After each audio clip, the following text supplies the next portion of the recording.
monarchs got their first name when the first pioneers got to this country. And when the pioneers saw this butterfly, it was very orange, right?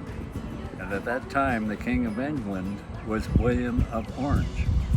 So they called the monarch the King Billy.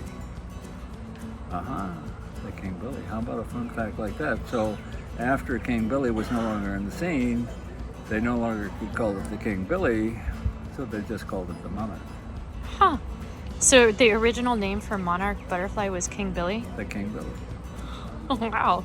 So like what year would have that been in? Well, go back to the pioneer days. I don't know, 1620 or something like that, right? This jacket, this vest, is actually a prototype, and on the inside, the filling is actually milkweed floss. It was used extensively in World War II, and they went out and collected milkweed for life jackets and flight jackets because it is naturally hydrophobic, so it repels water. And then it's also really warm, so all those fibers are hollow, which is the reason why it kept sailors afloat. So during World War II, milkweed was an important thing that people would go and harvest? Yeah, so everybody in the country actually went out and collected bags of milkweed pods. And so they were little kids that went out. If you were home and you were in a rural area and there was milkweed, you were collecting milkweed pods, and the motto of the day was 2 bags save 1 life. Wow. So 2 bags of milkweed would keep a sailor afloat for like 5 days in the ocean. Hi, I'm Julia Michaels, and I work for the Native Seed Group. And I would love to bust the myth that you can't do native pollinator conservation and support European honeybees simultaneously.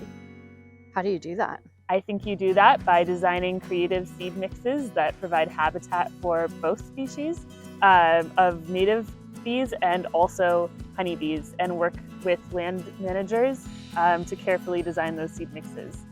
Hi everyone, welcome to the 2024 EPRI Pollinator Power Party.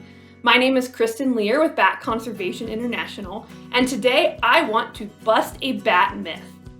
I'm a 2018 National Geographic Explorer, and I'm passionate about helping as many young people become interested in bat conservation as possible. Now, if you're like 12-year-old me, you may be wanting to build a bat house.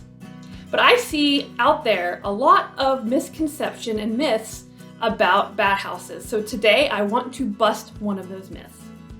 And one of those myths is that bat houses are basically like small bird houses with a small box with a big opening inside.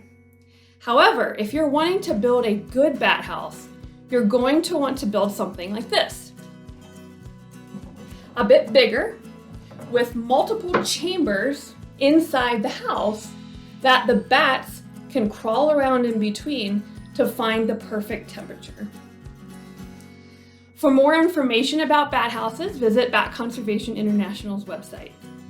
And join us on June 20th for a Mythbusters panel to help us dispel some more myths about animals and animal pollinators. Thanks, everyone. All right, you guys, we are keeping you pumped up about pollinators this year, and we have brought back one of our most popular panels, which is our Mythbusters panel. We have expert scientists that will answer all your crazy questions and myths about pollinators. Kelly, do you have a question you'd like to ask our panel? I do, actually. So I'm wondering, do pollinators actually use the flowers in lawns like this? Ah, that's a good one.